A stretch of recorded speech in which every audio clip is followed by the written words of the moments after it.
B2C मध्ये इतक्या wide customer पर्यंत पोहोचण्यासाठी आपल्याला काय काय स्ट्रॅटेजीज करायला हव्यात? B2C मध्ये एक लक्षात ठेवलं पाहिजे की तुमचा कस्टमर वाघासारखा असतो. तुम्ही चुकलात किंवा तुम्ही चूक केली की तो तुम्हाला खाऊन टाकेल. कसा खाऊन टाकेल? तुमच्या कॉम्पिटिशन कडे जाणार तो, तुमचा रेव्हेन्यू कमी करणार, म्हणजे त्याने तुम्हाला खाऊनच टाकलं. तर you have to be alert आणि केअरफुल. प्रत्येक कस्टमरला आपल्याला असं बघायचं असतं की आपला हा एकुलता एकच कस्टमर आहे. It is a question of mindset. कुठच्याही बिझनेसमध्ये ना गेम चेंज होतो तुमच्या माइंडसेटवर. लॉयल्टी कनेक्ट करण्यासाठी what are the strategies we should have to improve the loyalty of the customer? Hook create करायचा. हुक. बरेच उद्योजक काय करतात रिटेल बिझनेसमध्ये, हुक क्रिएट करतात. फॉर एक्झाम्पल, इलेक्ट्रॉनिक्सचं जर तुम्ही क्षेत्र पाहिला तर फक्त ते अगोदर टीव्ही विकायचे. मग आता ते टीव्ही बरोबर आता ते मोबाईल विकतात, लॅपटॉप विकतात, टॅबलेट विकतात, भरपूर असे प्रोडक्ट्स विकतात. आणि हे सगळे प्रोडक्ट जे असतात ना ते आपसामध्ये सिमलेसली कम्युनिकेट करतात. म्हणजे त्यांनी काय केलं, त्याने तुम्हाला एक प्रोडक्ट नाही विकलं, त्याने तुम्हाला एक इकोसिस्टम विकली. तो जो एक प्राईड कस्टमरला हवा आहे ना, तो B2C मध्ये मला वाटतं जास्त असतो. की साधारण लुकिंग प्रोडक्ट पण जर त्याला प्रीमियम आपण करून देऊ शकलो तर तो बेस वाढू शकतो कस्टमरचा, असं मला वाटतं. What do you think? 100% तसं असतं. आणि त्याचा डायरेक्ट इम्पॅक्ट असतो तुम्ही किती ब्रँडिंग करता तुमच्या प्रोडक्टसाठी. ब्रँडिंग म्हणजे काय? Advertising, publicity, marketing, customer testimonial, customer experience, customer value creation, या सगळ्या गोष्टींना जर तुम्ही एकत्रित आणून घोळलं ना तर तुमची व्हॅल्युएशन क्रिएट होते, तुमची ब्रँडिंग क्रिएट होते. सो B2B आणि B2C असे दोन बिझनेसेस असतात. बिझनेस टू बिझनेस आणि business to customer. Business to customer आहे ना, हा रिटेल बिझनेस होऊ शकतो. आणि ह्याच्यामध्ये B2B मध्ये कमी क्लायंट्स असतात, पण B2C मध्ये हजारो क्लायंट असू शकतात. आणि हजारो क्लायंट्सना तुम्हाला सर्व करावं लागतं. आणि जितके जास्त क्लायंट्स तितके जास्त त्यांचे डिमांड्स आणि त्यांचे वेगवेगळे पॅरामीटर्स आपल्याला बघावे लागतात. सो B2C मध्ये मास मार्केटिंग करावी लागते आणि B2C मध्ये फोकस्ड मार्केटिंग करावी लागते. तर B2C मध्ये इतक्या वाईड कस्टमर पर्यंत पोहोचण्यासाठी आपल्याला काय काय स्ट्रॅटेजीज करायला हव्यात? B2C मध्ये एक लक्षात ठेवलं पाहिजे की तुमचा कस्टमर वाघासारखा असतो. तुम्ही चुकलात किंवा तुम्ही चूक केली की तो तुम्हाला खाऊन टाकेल. कसा खाऊन टाकेल? तुमच्या कॉम्पिटिशन कडे जाणार तो, तुमचा रेव्हेन्यू कमी करणार, म्हणजे त्याने तुम्हाला खाऊनच टाकलं. तर you have to be alert आणि केअरफुल. प्रत्येक कस्टमरला आपल्याला असं बघायचं असतं की आपला हा एकुलता एकच कस्टमर आहे. It is a question of mindset. कुठच्याही बिझनेसमध्ये ना गेम चेंज होतो तुमच्या माइंडसेटवर. जर मी असं माइंडसेट ठेवलं की माझ्याकडे लाखो कस्टमर आहेत, पण प्रत्येक कस्टमरला मला असं हाताळायचं असतं जसं की हा माझा एकमेव कस्टमर आहे. कारण जर तुम्ही सेवामयी झालात त्या एका कस्टमरसाठी तर तो कस्टमर तुमचे एवढे रेफरन्सेस देत जाणार ना that he becomes the brand ambassador of your business model. तर हे तुम्ही कसे घडवू शकता हे फार महत्त्वाचं आहे.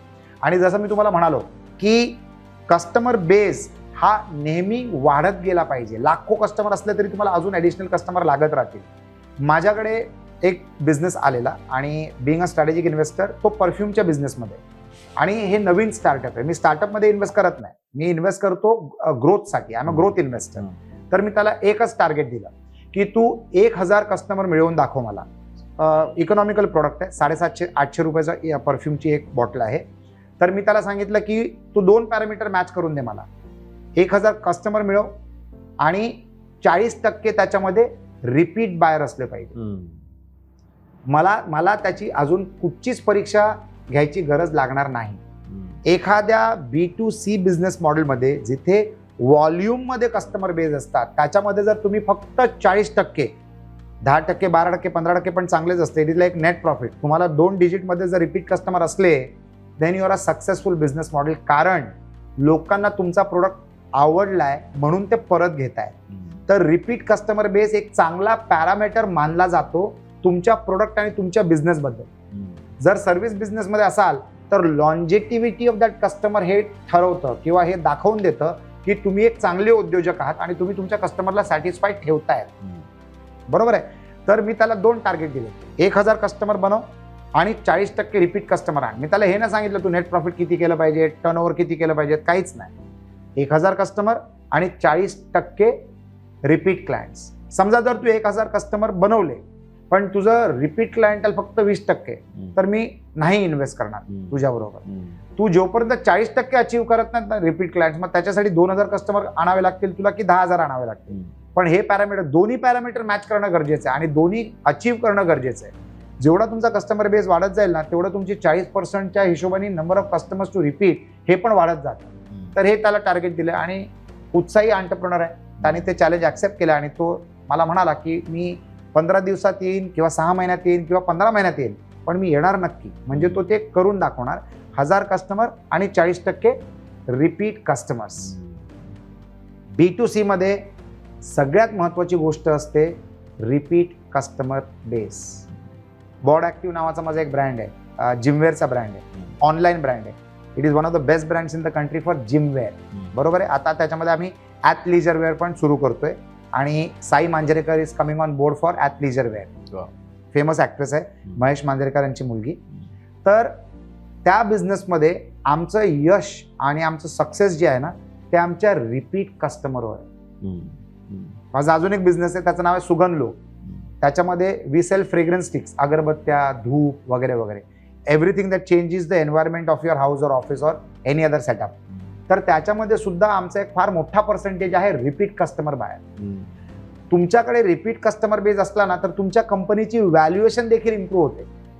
तर एक लक्षात ठेवणं फार गरजेचं आहे B2Cच्या बिझनेसमध्ये की please have repeat customer base, आणि तोच तुमचा एक सगळ्यात चांगला पॅरामीटर आहे चेक करण्यासाठी whether you are doing it right or wrong. मोठे ब्रँड जे असतात ना, ते लोक एवढी मोठी इकोसिस्टीम बनवतात प्रोडक्ट्सची की तुम्ही त्यांच्या एका प्रोडक्ट बरोबर जर खुश झालात ना, आणि त्या प्रोडक्टची लाईफस्पॅन चांगली असते, वर्षांमध्ये असते, 2, 5 वर्ष, 10 वर्ष, 15 वर्ष वगैरे वगैरे, तर त्याच प्रोडक्टची पर्चेसिंग होत राहणार नाही. तर ते लोक काय करतात, उत्कृष्ट प्रोडक्ट विकतात आणि त्या इकोसिस्टममध्ये ॲडिशनल प्रोडक्ट सुद्धा देतात, ज्याच्या मार्फत तुमचा बिझनेस वाढतो. कारण there are 3 ways of growing business. Adding new customers, जे सगळेच करतात. Second is adding more product or services to your existing customers. आणि थर्ड असतं डुईंग बोथ. कस्टमर्स पण वाढवत जा आणि प्रोडक्ट आणि सर्व्हिसेस पण त्यांना वाढवत द्यायला सुरू करा, म्हणजे they can keep buying various other product. भरपूर असे ब्रँड्स आहेत मार्केटमध्ये जे सगळं काय देत जातात तुम्हाला त्यांच्या इकोसिस्टममध्ये, म्हणजे त्यांना नवीन कस्टमर शोधायची गरज लागत नाही. गरज असते, पण जर तो रिपीट बिझनेस मिळत गेला तर त्यांचं बिझनेसचा बेस वाढत जातो by adding more product and services to the existing customers. So that is one thing that you should always be careful and watchful for. हे करत घेणं फार गरजेचं आहे. सो B2C मध्ये खूप क्राऊडेड मार्केट असतं, म्हणजे खूप जास्त प्रोडक्ट्स असतात. आणि जर तुम्ही म्हणालात की रिपीट बिझनेस यायला हवा, सो आय थिंक B2C ना एका पर्टिक्युलर मार्केटमध्ये आधी फोकस करायला हवं. म्हणजे पूर्ण भारतभर किंवा जगभर विकायच्या ऐवजी जर त्यांनी एक मार्केट आयडेंटिफाय केलं आणि त्या मार्केटमध्ये they become the king of that market, तर रिपीट होण्यामध्ये जास्त चान्स होतो. कारण then referral becomes very easy because you are limited to one market. So एका मार्केटमध्ये गेल्यानंतर we can prove that product, आपण ते प्रोडक्ट तिकडे प्रूव्ह करू शकतो आणि दुसऱ्या मार्केटमध्ये डुप्लिकेट करणं ते सोपं होतं. दुसरा एक चॅलेंज B2C मध्ये असं होतं की कस्टमर लॉयल्टी कारण द चॉईसेस आर मोर. त्यामुळे कस्टमरची सायकोलॉजी अशी असते की मला आज मी हे प्रोडक्ट वापरलं, उद्या मी ते वापरून बघू. आणि बऱ्याचदा उद्योजक ना हे वरीड होतात की माझ्या प्रोडक्टमध्ये असं काय कमी राहिलं की माझा क्लायंट दुसरीकडे गेला. पण ती कस्टमरची एक नीड आहे व्हरायटी. सो ही लॉयल्टी कनेक्ट करण्यासाठी how to what are the strategies we should have to improve the loyalty of the customer. Hook create करायचा, हुक. बरेच उद्योजक काय करतात रिटेल बिझनेसमध्ये, हुक क्रिएट करतात. फॉर एक्झाम्पल इलेक्ट्रॉनिक्सचं जर तुम्ही क्षेत्र पाहिला तर फक्त ते अगोदर टीव्ही विकायचे, मग आता ते टीव्ही बरोबर आता ते मोबाईल विकतात, लॅपटॉप विकतात, टॅबलेट विकतात, भरपूर असे प्रोडक्ट्स विकतात. आणि हे सगळे प्रोडक्ट्स जे असतात ना, ते आपसामध्ये सिमलेसली कम्युनिकेट करतात. म्हणजे त्यांनी काय केलं, त्याने तुम्हाला एक प्रोडक्ट नाही विकलं, त्याने तुम्हाला एक इकोसिस्टीम विकली. मग तीच कंपनी तुम्हाला वॉशिंग मशीन पण देते, मग कुकिंग वेअर पण देते, मग भरपूर डिशवॉशर पण देते, आणि एकाच ब्रँडचे मग तुम्ही सगळ्या गोष्टी विकत जातात. का? कारण they communicate between themselves so seamlessly की त्यांनी तुम्हाला हुक मध्ये हँड खेचून घेतलंय. आता हे कंपनी तुम्हाला गाड्या पण द्यायला सुरू करतील. मग गाडी, TV, mobile, tablet, washing machine, cooking range, बेडरूमचे कर्टन्स, बेडरूमचे इलेक्ट्रॉनिक्स, तुमचे हेडफोन्स, जर तुम्ही इकोसिस्टम विकायला सुरू केलात ना, तर तो कस्टमर तुमचा त्यांच्या इकोसिस्टममध्ये गुंतून राहतो. हा एक मॉडेल आहे. दुसरा मॉडेल, त्याच्यामध्ये मग ते लोक नवीन नवीन व्हर्जन्स आणत राहतात. म्हणजे मग तुम्ही काय करता, तुमचा टीव्ही खराब नाही झालाय, पण नवीन टीव्ही मध्ये त्यांनी एवढे चांगले फीचर्स दिलेत ना की तुम्ही त्याला रिप्लेस करता. तर you are not only creating a hook of the ecosystem, but तुम्ही तुमच्या प्रोडक्टमध्ये सुद्धा इम्प्रूव्हमेंट्स करत राहतात आणि त्याच्यामुळे तो तुमचा कस्टमर परत नवीन नवीन काहीतरी घेत राहतो. सांगायचं तात्पर्य म्हणजे आपण सगळे इलेक्ट्रॉनिक्सच्या बिझनेसमध्ये नाही आहे, पण आपण वेगवेगळ्या बिझनेसेसमध्ये आहोत. तर या वेगवेगळ्या बिझनेसेसमध्ये आपण कसा नाविन्य पण आणू शकतो याचा तुम्हाला विचार करणं फार गरजेचं आहे. आता आपल्या ह्या इंटरॅक्शन सुरू व्हायच्या अगोदरच तुम्ही मला एका चांगला बिझनेस मॉडेल सांगितला की एक असा स्टार्टअप आहे, त्यांच्याकडे 900 पेंटिंग्स आहेत आणि ते लोक काय करतात, म्हणजे तुम्हाला पेंटिंग विकत घ्यायची गरज नाहीये, तर तुम्ही ते पेंटिंग भाड्याने आणू शकता सबस्क्रिप्शन मॉडेलवर, आणि त्याच्यामध्ये तुम्ही ते पेंटिंग्स चेंज करत राहतात. दर महिन्याला येऊन तुम्ही पेंटिंग्स चेंज करत राहतात. म्हणजे किती मोठी व्हॅल्यू त्यांनी क्रिएट केली या स्मार्ट आयडियामुळे. त्यांनी पेंटिंग्स बरोबर असं केलंय, तर तुम्ही कदाचित दुसऱ्या कुठच्या तरी कॉन्सेप्ट बरोबर किंवा दुसऱ्या कुठच्या तरी प्रोडक्ट बरोबर तुम्ही तसं काहीतरी क्रिएट करू शकता. आंतरराष्ट्रीय देशांमध्ये जे मोबाईल ऑपरेटर असतात, मोबाईल विकणं त्यांचा धंदा नाही आहे, मोबाईल सर्व्हिसेस विकणं त्यांचा धंदा आहे. पण त्या लोकांनी मोबाईल मॅन्युफॅक्चर बरोबर टायअप केलेत आणि त्यांचे जे कस्टमर्स असतात त्यांना त्या स्कीम्समध्ये मोबाईल फ्री दिले जातात. महाग मोबाईल फोन, म्हणजे 1.5, 2, 2.5, 3 लाखाचे मोबाईल फोन ते सर्व्हिस प्रोव्हायडर त्यांच्या कस्टमर्सना देतात, म्हणजे तो कस्टमर त्यांच्याबरोबर टिकून राहील. आपल्याला चिकटपणा कसा आणला पाहिजे ना आपल्या बिझनेसमध्ये, याचं गणित करणं फार गरजेचं आहे. आणि तेच यशस्वी ब्रँड्स किंवा यशस्वी प्रोडक्ट्स, एंटरप्रेनर्स, यशस्वी एंटरप्रेनर्स त्याचंच गणित लावत राहतात. हॉटेल चेन्समध्ये जे ब्रँड्स असतात ते काय करतात, म्हणजे तुम्ही त्यांच्याकडे एकदा राहायला गेलात की ते तुम्हाला मेंबर बनवतात, मग ते तुम्हाला पॉईंट्स देतात, मग ते पॉईंट्स तुम्ही कुठे रिडीम करू शकतात, त्यांच्याच प्रॉपर्टीजमध्ये. पण त्यांच्या प्रॉपर्टीज पण एवढ्या सगळ्या असतात की तुम्ही जिथे जाणार ते तुम्ही त्यांच्याच प्रॉपर्टीमध्ये राहणार. म्हणजे त्यांनी तुम्हाला कस्टमर रिटेन केलं, म्हणजे त्यांनी तुम्हाला हुक केलेलं आहे. आपल्या बिझनेस मॉडेलमध्ये, B2C बिझनेस मॉडेलमध्ये आपण तो कुठचा हुक क्रिएट करू शकतो ज्याच्यामुळे कस्टमर आपल्याकडे टिकून राहणार. कुठच्याही बिझनेस मधला खरा प्रॉफिट असतो व्हॅल्युएशनचा प्रॉफिट. जे तुम्हाला ऑपरेटिंग प्रॉफिट मिळतं ना, त्याच्यामध्ये तुम्ही जगता, एक लाईफस्टाईल मेंटेन करता आणि रिइन्व्हेस्ट करता तुमच्या बिझनेसला मोठा करण्यासाठी. परंतु खरा प्रॉफिट तुम्हाला निघतो जेव्हा तुमच्या कंपनीचं व्हॅल्युएशन होतं आणि कोणाला तरी तुम्ही स्टेक विकता आणि त्या रेव्हेन्यूमधनं तुम्ही अमुक पैसे घरी घेऊन जाता आणि अमुक पैसे त्या बिझनेसला मोठा करण्यामध्ये लावता. तर व्हॅल्युएशनमध्ये एक सगळ्यात मोठी विजिबिलिटी करणारी जी पॅरामीटर असते ना, that is your customer retention. की तुम्ही तुमच्या कस्टमरला किती वर्षांपासून रिटेन करतायत आणि तुमचे किती कस्टमर रिपीट तुमच्याकडनं परचेस करत चाललेले आहेत. जगातली सगळ्यात महाग कंपनी जी आहे ना, which is the famous company, सगळ्यांना माहिती आहे, मोबाईल कंपनी आहे. ती कंपनी सगळ्यात महाग कंपनी का आहे, महाग म्हणजे सगळ्यात व्हॅल्युएबल कंपनी का आहे? It has the highest percentage of repeat customer base in the world. Almost 80-90%.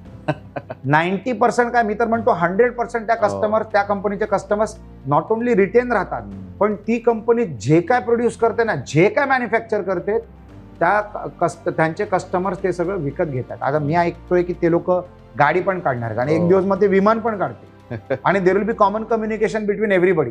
कदाचित असं असेल की त्यांच्या गाडीमध्ये बसलं की मोबाईल चार्ज व्हायला सुरू होतो, सिग्नल इम्प्रूव्ह होतात, काही करू शकतात, टेक्नॉलॉजी आहे.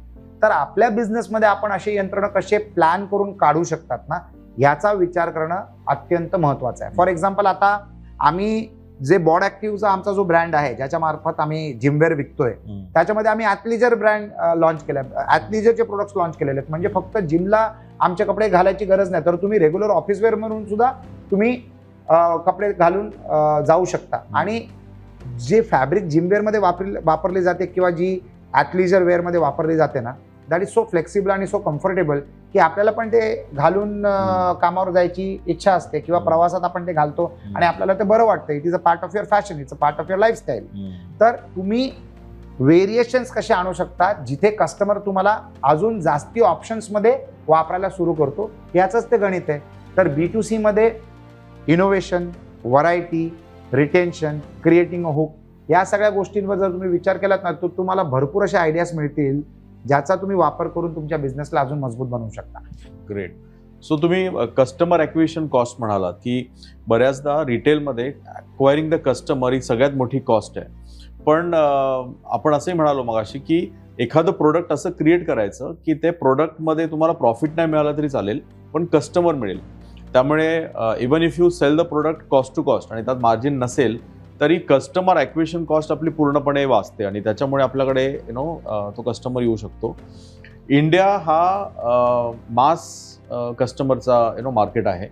तर खरं स्किल मला वाटतं असं आहे की B2C मध्ये कॉमन प्रोडक्टला पण तुम्ही प्रीमियम लुक देणं किंवा प्रीमियम त्याला बनवणं, that is the real skill. म्हणजे majority of the janta can't afford really premium work, but they can, त्यांना असं वाटायला हवं की मी हे प्रीमियम प्रोडक्ट वापरतोय.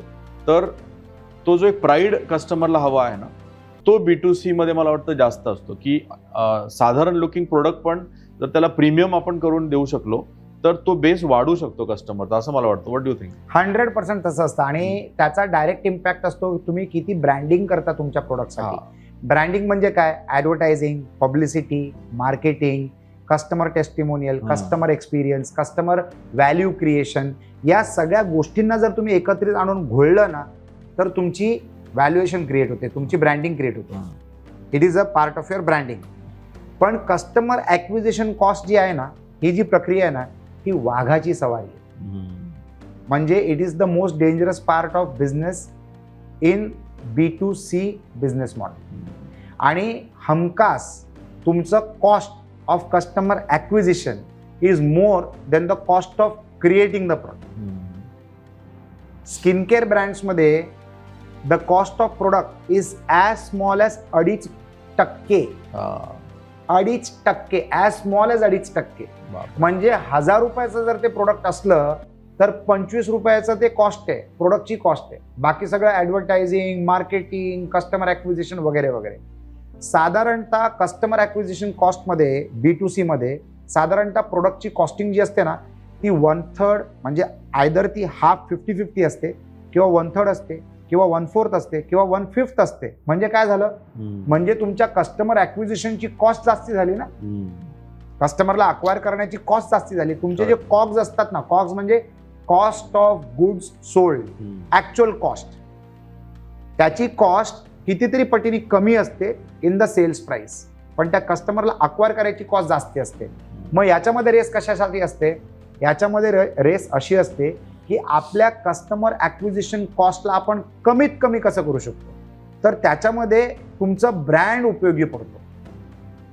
जेव्हा तुमच्या प्रोडक्टला ब्रँड म्हणून मानला जातो ना मार्केटमध्ये तुमच्या कस्टमर्सच्या माइंडमध्ये, तर तुमची सेल्सची कॉस्ट कमी लागते. कारण कस्टमरला स्वतःला पाहिजे तो प्रोडक्ट. जेवढे पण जगातले सगळ्यात टॉप ब्रँड्स असतात ना, त्यांनी हेच तर क्रिएट केलंय. अजून काय क्रिएट केलंय? त्यांनी हेच क्रिएट केलंय. त्यांचं cost of product is very very small, पण त्यांचं cost of branding is huge. आणि जेवढा ब्रँड ओळखला जातो, जेवढा ब्रँड रिस्पेक्ट केला जातो ना, तेवढ्या कम्फर्टेबली तो ब्रँड विकला जातो. तर ॲज अ B2C एंटरप्रेन्योर तुम्हाला तुमचा ब्रँड क्रिएट करणं फार महत्त्वाचं आहे. कारण एका अमुक वेळेनंतर your customer is not buying the product, he is buying the brand, ज्याच्या मार्फत तो प्रोडक्ट वापरतोय. पूर्ण जग जे आहे ना ते मर्सिडीजसाठी काम करतं. पूर्ण जग. हा एक उदाहरण आहे. असे 100 प्रोडक्ट्स आहेत जिथे पूर्ण जग त्यांच्यासाठी काम करते. म्हणजे त्यांचा एकच हेतू असतो की मी काम करणार, पैसे कमवणार, पैसे वाचवणार आणि एक दिवस एक मर्सिडीज गाडी विकत घेणार. म्हणजे काय झालं? पूर्ण दुनिया त्यांच्यासाठी काम करते ना, की त्यांच्याकडे एक दिवस एवढा पैसा आला पाहिजे की त्यांनी त्यांचं प्रोडक्ट विकत घेतलं पाहिजे. करेक्ट. तर तुमचा ब्रँड तसा असू शकतो का? Where it is an aspirational brand, की बाबा एक दिवस मी हा प्रोडक्ट घेईन, एक दिवस मी त्या कॉम्प्लेक्समध्ये घर घेईन, एक दिवस मी त्या विमानात प्रवास करणार, एक दिवस त्या विमानाचं बिझनेस क्लासचं तिकीट घेऊन मी प्रवास करणार, एक दिवस मी ते घड्याळ विकत घेणार. म्हणजे लोक त्या ब्रँडच्या हिशोबाने आपली जीवन जगतायत की मला एक दिवस हे घ्यायचंय आणि म्हणून मी चांगले काम करणार, चांगले कष्ट करणार, चांगले पैसे कमवणार, वाचवणार आणि घेणार. तर can you make that about your product? That is the whole raise. The game is customer acquisition. तर मजबूत ब्रँड बनवा, चांगला ब्रँड बनवा, ॲस्पिरेशनल ब्रँड बनवा आणि त्या ब्रँडच्या मार्फत तुम्ही तुमचा बिझनेस अतिशय मोठा करा आणि व्हॅल्युएशन घडवा. Great great. आपण कस्टमर बद्दल बोलतोय आणि कस्टमर ॲक्विजिशन कॉस्ट, पण कस्टमरना हा खूप चंचल असतो. म्हणजे एक उदाहरण आहे की हरण जे असतं ना ते खूप जास्त पळतं फास्ट, आणि वाघ जो असतो तो तितका पळू शकत नाही हरणासारखा. तरी पण तो हरणाची शिकार कसा करतो, तर तो हरणाचा अनालिसिस करतो आणि तो वाट बघतो हरण येण्याची. तसं आपल्याला जर कस्टमर ॲक्वायर करायचं असेल तर त्याच्या मागे पळायच्या ऐवजी आपण अशा ठिकाणी जाऊन बसलं पाहिजे जिथे ऑटोमॅटिकली कस्टमर येतो. सो कस्टमर चंचल असल्यामुळे ना दुसरा एक मोठा चॅलेंज B2B B2C कस्टमरमध्ये येतो, आणि तो म्हणजे B2C बिझनेसमध्ये ना निगेटिव्ह रेटिंग हा एक खूप मोठा प्रॉब्लेम असतो की हजारो क्लायंट असतात त्यामुळे, आणि आत्ता सोशल मीडियावर रेटिंग खूप इझिली मिळतं. सो हाऊ आपण त्या कस्टमरला कसं सॅटिस्फाय करणं किंवा त्याची रेटिंग कशी कंट्रोल करणं हे खूप महत्त्वाचं असतं. कारण पॉझिटिव्ह मार्केटिंग स्लो मार्केट होते, पण निगेटिव्ह मार्केटिंग खूप जास्त मार्केट होते. तर कस्टमर सर्व्हिस B2C बिझनेसमध्ये खूप महत्त्वाची आहे, कारण that will change the customer feedback, the negative feedback. So how do you handle this thing, निगेटिव्हिटीला मॅनेज करण्याचे बिझनेस मॉडेल सुरू झालेले आहेत. त्याला आपण म्हणतो reputation management, online reputation management. कारण कुठचाही तुम्ही ब्रँड बघा, सगळ्यात बेस्ट मधला बेस्ट ब्रँडला सुद्धा निगेटिव्ह रिव्ह्यू असतात. कारण एका कस्टमरच्या अपेक्षा ज्या असतात ना, एक्सपेक्टेशन जे असतात ना, त्याच्यावर नियंत्रण कोणच करू शकत नाही. There is nobody you can do that. Correct. तर कधी कधी कुठच्या तरी कस्टमरचा सगळ्यात चांगल्या ब्रँड बरोबर सुद्धा खराब अनुभव असतो आणि तो एक्सप्रेस करतो. अनेक वेळेला कॉम्पिटिशन नेगेटिव्ह रिव्ह्यूज प्लांट करतात, तर ते देखील घडू शकतं. तर there is a lot of chaos management जे तुम्हाला करावं लागतं, आणि त्याच्यासाठी प्रोफेशनल एजन्सीज अवेलेबल आहेत ज्याला आपण रेप्युटेशन मॅनेजिंग कंपनीज म्हणतो. तर त्यांच्या तुम्हाला सर्व्हिसेस घ्याव्या लागतात. म्हणजे तुम्ही एवढे मोठे झाले पाहिजेत की तुम्हाला ती एजन्सी पण निवडली पाहिजे. That is a good problem. कारण that is a good problem to have. म्हणजे ज्या दिवशी तुमच्याकडे रेप्युटेशन मॅनेजमेंटची कंपनी आली ना, म्हणजे तुम्ही वाढताय. पण इट शुड नॉट बी की तुमचा छोटा बिझनेस आणि त्याच्यामध्ये भरपूर निगेटिव्ह कमेंट्स आहेत आणि तुम्ही अफोर्ड नाही करू शकत आणि तुम्ही निगेटिव्ह रिव्ह्यू मॅनेज करताय, म्हणजे तुमचा बिझनेस कुठेतरी चुकतोय. नेगेटिव्ह रिव्ह्यूजना मॅनेज करणं अत्यंत महत्वाचं. You should be watchful. आणि जो नेगेटिव्ह रिव्ह्यू देणारा कस्टमर असतो ना, उद्योजकांनी जर त्याच्याबरोबर साठगाठ केली डायरेक्ट, किंवा अशी टीम ठेवली ज्यांचा बिझनेस फक्त डिससॅटिस्फाईड कस्टमर्सना मॅनेज करणं आहे, तर एखादा सुरुवातीला डिससॅटिस्फाईड झालेला जो कस्टमर असतो ना, त्याला जर तुम्ही सॅटिस्फाय केलं तर तो तुमचा सगळ्यात मोठा कस्टमर बनतो आणि तो तुमचा सगळ्यात मोठा ब्रँड अँबॅसेडर बनतो. कारण तो पाहतो की या ब्रँडला माझी एवढी फिकर आहे की माझ्या नेगेटिव्ह एक्सपिरियन्सना त्यांनी पॉझिटिव्हमध्ये कन्वर्ट करण्यासाठी कष्ट घेतले. He becomes obliged to the brand. तर तुम्हाला हे करणं गरजेचं आहे. आणि सर्व्हिस इंडस्ट्रीमध्ये किंवा प्रोडक्ट इंडस्ट्रीमध्ये डिससॅटिस्फाईड कस्टमरचं पर्सेंटेज असणारच. ते पर्सेंटेज किती छोटं मेंटेन किती छोटं असलं पाहिजे तुमच्यावर अवलंबून, तुमच्या प्रोडक्टवर अवलंबून आहे, तुमच्या सर्व्हिसवर अवलंबून आहे. आणि जेवढं पण पर्सेंटेज असेल, छोटा असो मोठा असो, त्यांना हाताळणं अत्यंत महत्वाचं आहे. आणि द इम्पॉर्टन्सच्या प्रमाणात जर मी चर्चा केली, नवीन कस्टमर्सना शोधायला जेवढे कष्ट लागतात ना, त्याच्या कितीतरी पटीने जास्ती कष्ट तुम्ही लावले पाहिजेत तुमच्या डिससॅटिस्फाईड कस्टमरना सॅटिस्फाय करण्यासाठी. जर ते झालं ना, तर तुमची कस्टमर ॲक्विजिशनची प्रोसेस फार इझी वाटणार. करेक्ट. तर you really need to do this in real time, आणि हे करणं गरजेचं आहे. सेंट अँजेलोस कम्प्युटर लिमिटेड नावाची माझी संस्था होती, ज्याच्यामध्ये आम्ही कम्प्युटर एज्युकेशन द्यायचो विद्यार्थ्यांना. आणि मोबाईल इंट्रोड्यूस झालेले. मी अमेरिकेच्या दौऱ्यावर असताना सुद्धा प्रत्येक क्लासमध्ये माझं नाव आणि माझा मोबाईल नंबर लावलेला असायचा. कुठचाही स्टुडंट जर डिससॅटिस्फाईड असला तर त्याने मला डायरेक्ट फोन करावा आणि I will handle the problem. तर हा तो काळ होता जिथे इंटरनॅशनल कॉलिंग, इनकमिंग कॉल सुद्धा 100, 150, 200 रुपये पर मिनिटची कॉस्ट असायची. तो स्टुडंट माझ्याकडे समजा त्यांनी 1500 रुपये भरून कोर्स जॉईन केला किंवा 2500 रुपये भरून कोर्स जॉईन केला आणि त्याने मला फोन लावलाय. मी पूर्ण माझ्या जीवनामध्ये एकही माझ्या कस्टमरचा फोन कधीच डिस्कनेक्ट नाही केला. पहिली गोष्ट म्हणजे फोन उचललाय. दुसरी गोष्ट म्हणजे त्याला समाधान करेपर्यंत चर्चा केली. आता त्यांनी 1500 रुपये भरलेत आणि तो माझ्याबरोबर अर्धा तास बोलला. प्रॉफिट सगळं त्यातच गेलं. प्रॉफिट नाही, त्या ट्रान्झॅक्शन मध्ये माझं फायनान्शियल कॅल्क्युलेशन मध्ये नुकसान झालं, परंतु त्या कस्टमरनी कोर्स अपग्रेड करून घेतला, त्या स्टुडंटनी कोर्स अपग्रेड करून घेतला, त्यांनी 4 नातेवाईक आणून दिले, 10 मित्र आणून दिले आणि बिकेम आर ब्रँड अँबॅसेडर. आणि त्याला मी कधीच सांगत नाही की मी कुठे आहे. मी मध्यरात्री तो कॉल उचलतो आणि बोलतोय. मी त्याला नाही सांगितलं की मी परदेशी आहे, मी तुला परत आल्यानंतर कॉल करतो, आता रात्र झाली आहे, मी दिवसामध्ये कॉल, कधीच नाही. कॉल घेतलाय, अटेंड केलाय आणि त्याच्यामुळे ती माझी संस्था मुंबई शहरामध्ये, मुंबई, ठाणे, पुणे, नाशिक एवढी मोठी संस्था ती झाली. आणि ते विद्यार्थी माझे आजही माझ्या संपर्कात आहेत आणि माझे सगळे विद्यार्थी माझे मित्र झालेत. आणि फक्त माझे मित्र नाही झालेत, आज मी 20-22 बिझनेस करतोय. माझ्या प्रत्येक बिझनेसमध्ये ते माझे कस्टमर देखील झालेले आहेत. तर how you nurture your customer is very important. Customer जर तुमचा झाला, मग त्याच्यामध्ये फायनान्शियल गणित करू नका. त्याला सॅटिस्फाय करणं हे तुमचं कर्तव्य आहे. आणि जर ते तुम्ही केलं, जर ते तुम्ही घडवलं, तर हाच कस्टमर तुमच्या प्रगतीची सीडी बनतो आणि ही takes you to the next level of growth. Correct. Very good. I think this is a fantastic discussion.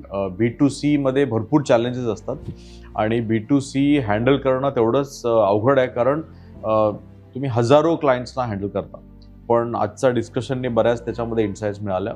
तुम्हाला जर हा कॉन्टेंट आवडत असेल तर प्लीज लाईक, शेअर आणि सबस्क्राईब करा. आणि तुमचे चॅलेंजेस आणि तुमचे creative ideas of handling customers कमेंट्समध्ये नक्की मेन्शन करा. बाकीच्या लोकांना पण त्याच्यापासून फायदा होईल. Thank you so much. Thank you so much. आणि मी असं म्हणतो की B2C मध्ये ना तुमचा सगळ्यात चांगला टीचर असतो तुमचा कस्टमर. तर तुमच्या कस्टमरने तुम्हाला काय धडा शिकवला, जर ते तुम्ही शेअर केलं तर सगळ्यांना काहीतरी शिकायला मिळेल. Please do that.